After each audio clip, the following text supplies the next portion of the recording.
आज Doubtnut app download करें। Doubtnut पर अपने सभी गणित, रसायन विज्ञान, भौतिक विज्ञान और जीव विज्ञान के डाउट्स का करो सफाया।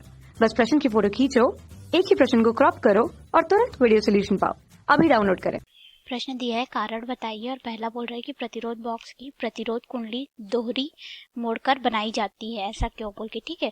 और फिर दूसरे में बोल रहा है कि व्हीटस्टोन ब्रिज के प्रयोग में सेल की और बाद में धारा मापी की कुंजी को दबाते हैं। और तीसरा बोल रहा है ट्रांसफार्मर के क्रोट पतलित बनाई जाती है। तो आइए हम लोग इस प्रश्न का उत्तर जो है वो एक एक करके देखते हैं, ठीक है। तो अगर हम लोग बात करें यहाँ पे पहले हिस्से की, तो बोल रहा है कि प्रतिरोध बॉक्स की जो प्रतिरोध कुंडली होती है उसको दोहरी मोड़कर बनाई जाती है।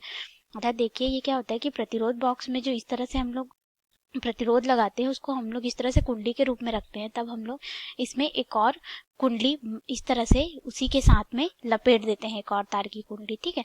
ऐसा हम लोग इसलिए करते हैं क्योंकि देखिए जो हमने यहाँ पे कुंडली बनाई है, इस कुंडली में जब धारा प्रवाहित होगी, ठीक है, इस तरह से आई धारा प्रवाहित होगी तो ये कुंडली पे क्या करेगा, एक चुंबकीय क्षेत्र उत्पन्न कर देगा धारा के कारण, ठीक है। यानी कि इसमें प्रेरकत्व की घटना होगी, ठीक है, जिसके वजह से एक जो है ये हमारा ये प्रेरकत्व यानी कि स्व प्रेरकत्व का निर्माण करेगा। तो इस स्व प्रेरकत्व की घटना को खत्म करने के लिए एक और इस पे कुंडली लपेट दी जाती है। तो ये जो धारा के आधे चक्र में जो यहाँ पे हम लोग को प्रेरकत्व की जो घटना मिल रही है वो दूसरी कुंडली में आएगी, तो वो अन्योन्य क्रिया के द्वारा विपरीत दिशा में हो जाएगी, ठीक है। जो चुंबकीय क्षेत्र उत्पन्न होगा, ठीक है, इस तरह से वो विपरीत दिशा में हो जाएगा इसके। तो ये अन्योन्य प्रेरण की घटना के द्वारा हम लोग क्या करते हैं, इनमें प्रेरकत्व को खत्म करते हैं, ठीक है। प्रेरकत्व को खत्म या फिर समाप्त करने के लिए, ठीक है, प्रेरकत्व समाप्त करने के लिए हम लोग क्या करते हैं, यहाँ पे जो प्रतिरोध बॉक्स होता है उसमें जो हम लोग प्रतिरोध बनाते हैं उसको इस तरह से दोहरी बनाते हैं ताकि इसमें हम लोग का प्रेरकत्व उपस्थित ना हो और यह एक प्रतिरोध ही बना रहे, ठीक है। यह इसका कारण है कि प्रेरकत्व को समाप्त करने के लिए। अब हम लोग अपने दूसरे हिस्से में आते हैं, ठीक है।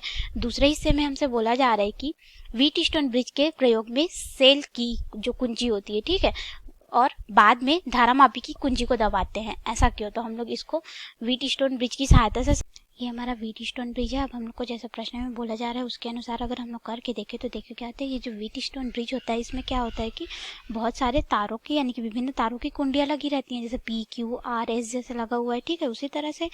तो इसमें क्या होगा कि अगर हम लोग यदि गैल्वेनोमीटर की कुंजी को पहले दबा दें, अर्थात इसको हम लोग पहले बंद कर दें, ठीक है, तो कुंजी को दबा देंगे, फिर उसके बाद हम लोग इस बैटरी की कुंजी को, इसको हम लोग K1 बोल देते हैं, इसको अगर दबाएंगे, ठीक है, तो कुंडलियों में क्या हो जाएगा, प्रेरित धारा उत्पन्न हो जाएगी। यहाँ पे क्या हो जाएगा कि कुंडलियों में जो है वो प्रेरित धारा जो है वो उत्पन्न हो जाएगी, ठीक है, I1 और I2 के रूप में। तो ये जो प्रेरित धारा होगी, ठीक है, उत्पन्न होने से क्या होगा कि सेतु जो है वो संतुलन हो जाने पर भी, जब हमारा व्हीटस्टोन ब्रिज जो है वो संतुलित हो जाएगा उसके बाद भी ये जो गैल्वेनोमीटर है, ठीक है, उस पे हमें क्या मिलेगा, क्षणिक विक्षेप मिलेगा, ठीक है, क्षणिक विक्षेप हमको प्राप्त होगा, ठीक है। तो क्षणिक विक्षेप उत्पन्न होगा, इससे क्या होगा, सेतु के संतुलन की जो स्थिति होगी यानी कि इसके संतुलन की जो स्थिति आएगी हमें वो भ्रमपूर्ण होगी, यानी कि हमें ऐसा लगेगा कि सेतु जो है वह संतुलित हो गया है, परंतु वास्तव में वह संतुलित नहीं हुआ रहेगा, ठीक है। किस वजह से, इन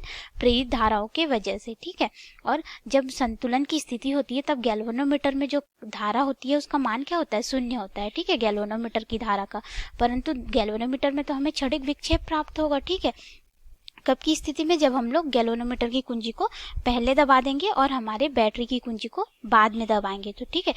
यदि हम लोग क्या करें, बैटरी की कुंजी को पहले दबा दें, ठीक है, तो बैटरी की कुंजी को पहले दबा देंगे तो जो हमने ऊपर में बात की जैसे कि क्षणिक विक्षेप की, ठीक है, तो उसको में देखिए क्या होगा कि ये जो कुंजी को अगर हम लोग पहले दबा दिया अर्थात इसमें धारा प्रवाहित होने लग जाएगी, ठीक है।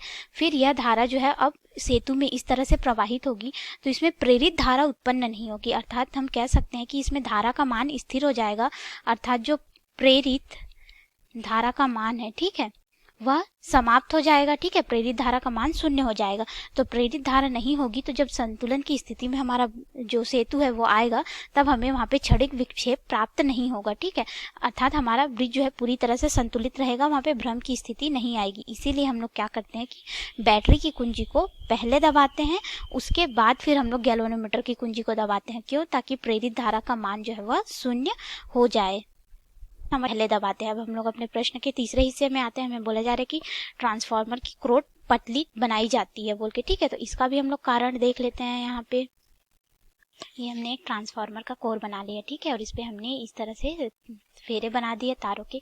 तो ये हमारा क्या हो जाएगा, प्राथमिक साइड हो जाएगा, ठीक है। और प्राथमिक साइड में हम लोग क्या करेंगे, जैसे ही हम लोग एसी विभवांतर यहाँ पे लगाएंगे, ठीक है, तो एसी विभवांतर लगाने से इस पे क्या हो जाएगा, एसी धारा बहेगी, ठीक है, यानी कि प्रत्यावर्ती धारा बहेगी। तो जो प्रत्यावर्ती धारा इस पे आएगी वो यहाँ पे क्या करेगा, एक चुंबकीय क्षेत्र उत्पन्न कर देगा, ठीक है, यानी कि यहाँ पे एक ईएमएफ आएगा, ठीक है। उस ईएमएफ की वजह से क्या हो जाएगा, फ्लक्स बनेगा, ठीक है। और वह फ्लक्स जो है वह क्या करेगा, इस कोर से होते हुए इस तरह से हमारे जो द्वितीयक साइड की कुंडली है उधर आएगा, ठीक है। और इसमें एक प्रेरित जो है वह विभवांतर उत्पन्न करेगा, ठीक है। और अगर हम लोग इधर को किसी भार की सहायता से यानी कि लोड लगा दे तो इसमें यहाँ पे जो ईएमएफ आएगा हमारा, उसके वजह से यहाँ पे क्या हो जाएगा, धारा प्रवाहित होने लग जाएगी, ठीक है। अगर हम लोग यहाँ पे कोई लोड लगा दे तो जैसे हम लोग इसको आरएल बोल देते हैं। देखिए यहाँ पे क्या हो रहा है कि अगर हम लोग नहीं लगाएंगे तो यहाँ पे विभवांतर आएगा, परंतु ये जो फ्लक्स है ये इस कोर से होते हुए, ठीक है, इस नरम लोहे के, ये जो हमारा कोर होता है ये किससे बना रहता है कि नरम लोहे का बना होता है, ठीक है। नरम लोहे का हम लोग इसलिए बनाते हैं ताकि इसमें से जो नरम लोहा होता है, ठीक है, उसका जो हम लोग का आपेक्षिक विद्युतशीलता होती है वह वायु की तुलना में क्या होती है, 1000 गुना ज्यादा होती है, इसलिए हम लोग इसको नरम लोहे का बनाते हैं। और इसको अगर हम लोग इस कोर को पटलित ना बना करके हम लोग क्या करें, इस तरह से एक ठोस लोहे का हम लोग इस तरह से कोर बना दे, ठीक है। तो इसमें से जो ये फ्लक्स जा रहा है, ठीक है, हमारा चुंबकीय फ्लक्स इधर जाके इसको चुंबकित कर, यानी कि जो हमारा फ्लक्स जा रहा है, ठीक है, ये फ्लक्स क्या कर देगा, इस कोर में एक भंवर के समान धाराएं उत्पन्न कर देगा, ठीक है। इस तरह से इसमें छोटे छोटे भंवर के रूप में धाराएं जो है उत्पन्न हो जाएगी, जिससे ये कोर को क्या कर देगा, गर्म करेगा, यानी कि जो ऊर्जा होगी वो उष्मा के रूप में, ठीक है, उष्मा के रूप में क्षयित होने लग जाएगी। और हमारा ये कोर का जो ताप है वो बढ़ते जाएगा, और ताप बढ़ेगा तो इसका जो चुंबकित होने की जो शक्ति है, ठीक है, वह क्षीण होती जाएगी। इसीलिए हम लोग क्या करते हैं, इस उष्मा के रूप में ऊर्जा के क्षरण को रोकने के लिए और हमारे लोहे की कोर के चुंबकत्व को बनाए रखने के लिए, ठीक है, यानी कि उसके चुंबकनशीलता में कमी ना हो, इसलिए हम लोग इसके कोर को पटलित बनाते हैं, ठीक है, पटलित, और क्या करते हैं, लैमिनेटेड बनाते हैं, यानी कि हम लोग इस पे एक जो पदार्थ है इसको पतले पतले प्लेट इस तरह से लेते हैं, ठीक है, और उसके ऊपर में हम लोग इंसुलेशन पदार्थ लगा देते हैं, ठीक है, जो विद्युत रोधी होता है।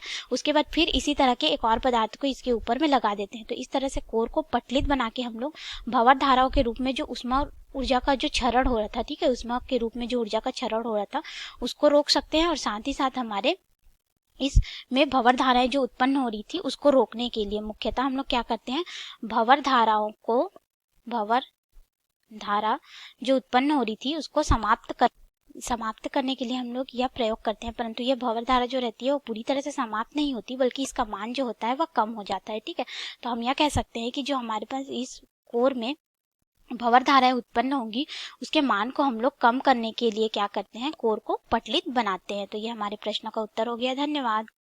कक्षा 6 से 12वीं से लेकर नीट, IIT, JEE वो एडवांस के लेवल तक 1 करोड़ से ज्यादा छात्रों का भरोसा।